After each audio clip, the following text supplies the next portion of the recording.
San Antonio Soccer Examiner Chris Hockman here with the MLS Week 9 recap. First up, apologies this is late. It'll probably become obvious as I go through this, but I'm pretty sick. But I just wanted to get this done, get this up there for you guys, because I know there are people out there who watch it. So thank you guys, thank you for watching it, thank you for all your support. I really appreciate it, and I wanted to get this done before Week 10 starts tomorrow. So yeah, so let's get right into it. It's going to be quick, no highlights. I'm just going to get stuff done. I apologise for that. I wanted to make it better, but I'm just not feeling so great and I haven't really had a lot of time. So let's do this. So first up, FC Dallas, Toronto, Hockman again. Crucial for FC Dallas.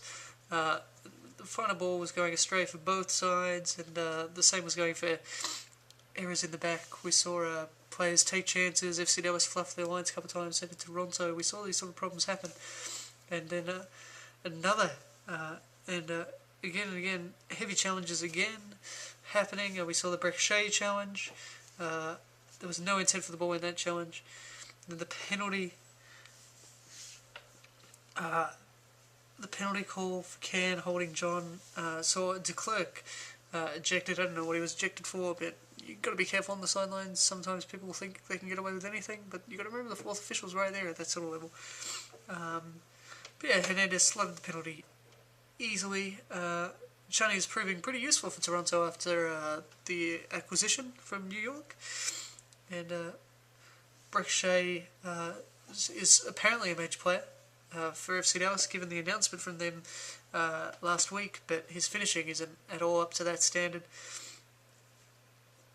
Dallas have been pressing high, which allowed Toronto space, but Toronto were really unable to capitalise, while Dallas just really stepped up late and kept trying to find one to really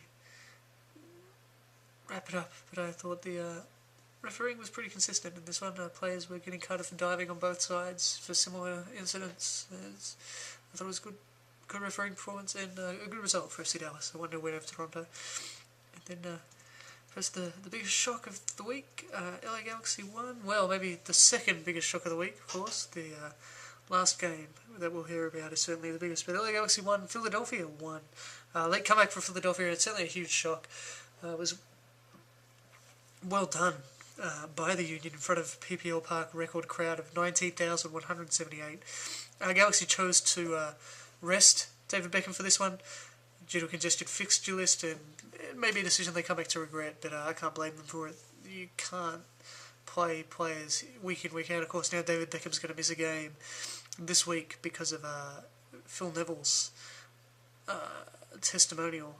So I wonder if LA Galaxy are going to pay David Beckham for a week's work. If I showed up to my work and said, yeah, I'm not coming in because I've got a friend's retirement party to go to, I'd probably get my pay docked.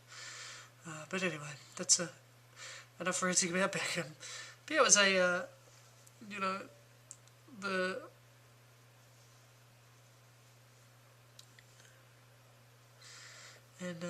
it was all LA in the first half as Donovan continued his run of goal scoring, moved into equal fourth on the MLS leading goal scorer list with a total of 108 goals.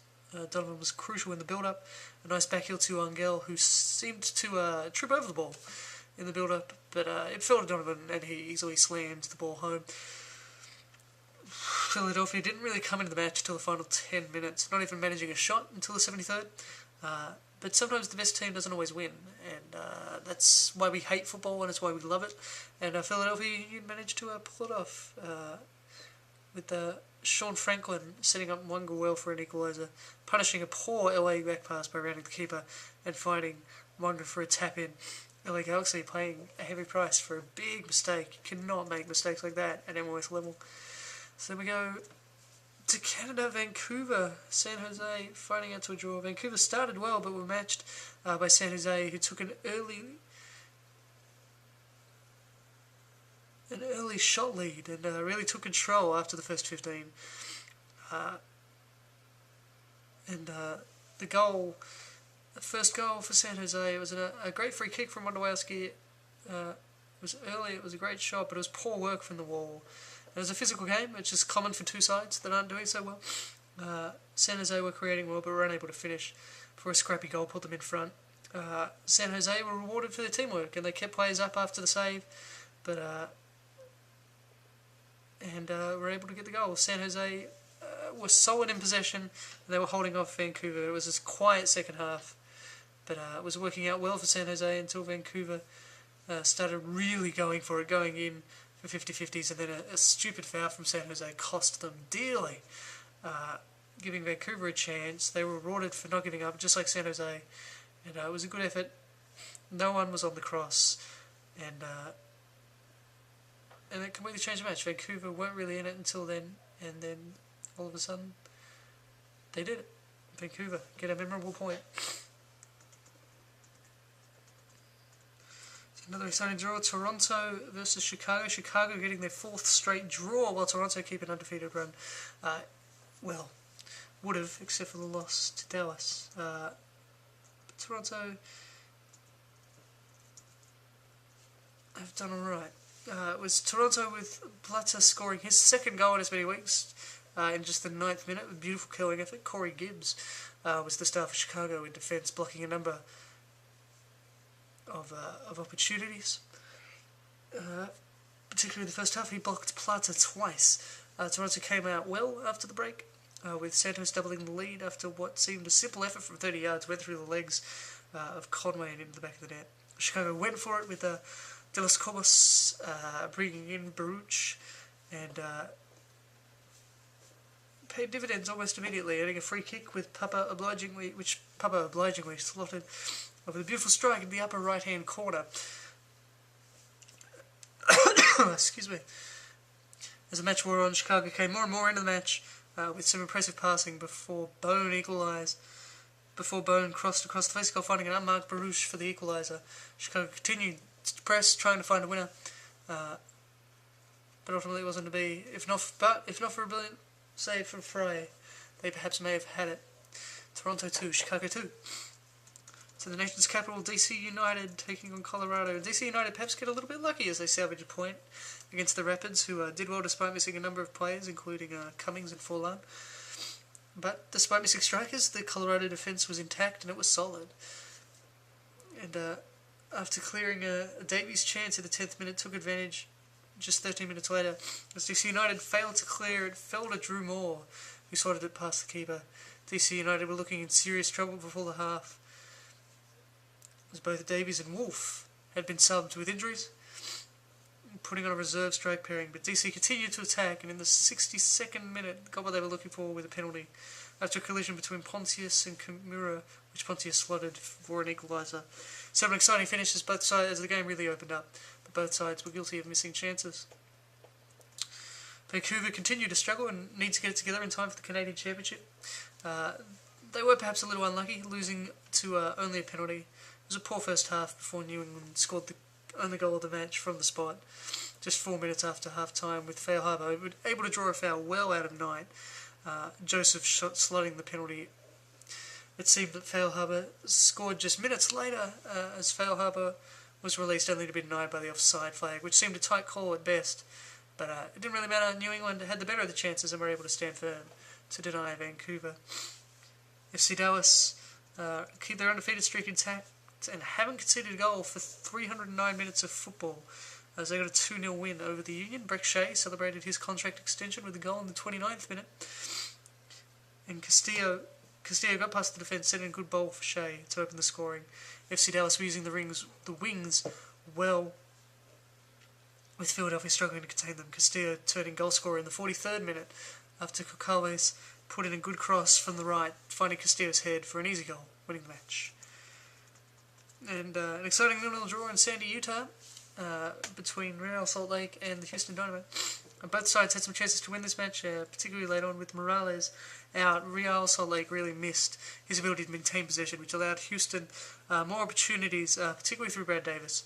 It was a tight first half, and the match came more and more alive in the second half. The teams exchanging chances. As the match wore on, the Dynamo came more and more into the match. Cam Weaver nearly winning the match in the 86th minute. A fair draw for two teams that really didn't deserve to lose this one. And San Jose broke their drought with a vengeance with a 3-0 win over Columbus Crew. Certainly a bit of a shock result for two teams with very different records. 7 games without a win for the Quakes, while 7 undefeated for the Crew until this point. All scoring came in the second half with former crew member Lenhart taking all the attention away, allowing Golden Boot Wondolowski to volley from just outside the 6-yard box. Lenhart was credited with the second goal in the 59th minute, but this changed midweek, as McDonald was credited with the goal after Lenhart's effort deflected off his teammate's back. It was all over in the 62nd minute when Stevenson scored the third. A crucial win for San Jose. And another 3-goal win this week saw LA Galaxy take out their frustration over their last result, really putting Kansas City to the sword with a 4-1 win. David Beckham returned and LA Stars really worked hard, really proved that they are the Stars. Kansas City opened the scoring after Stochev's cross was redirected by Gonzalez for an own goal, before LA came back and equalised by half-time thanks to a Donovan penalty after Beckham was taken down. Second half was all LA.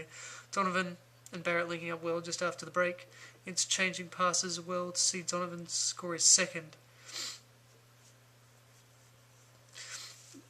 Barrett sent Angel through in the 64th minute using his speed to score the third before Beckham wrapped up the win, launching a free kick from the edge of the area, his first goal of the season.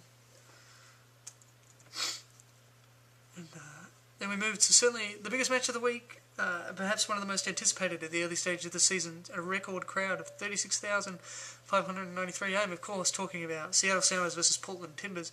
Now, this was a typical derby. Both sides really struggled to create chances, and the first half was particularly quiet before the sides really went for it in the second.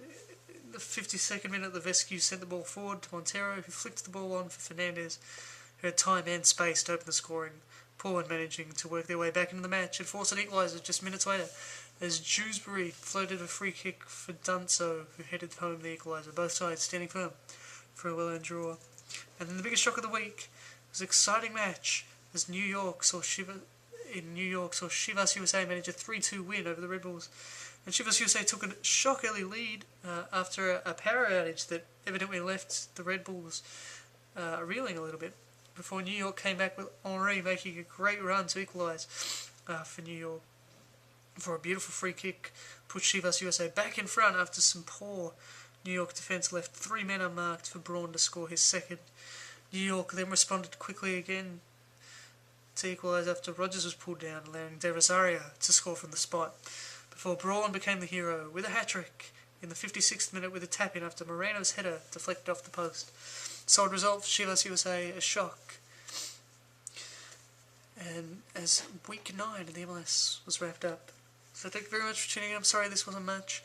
I hope to see you next week, and hopefully I'll be feeling a little bit better and I can do a bit more for you. Thanks very much. Have a good week. Bye.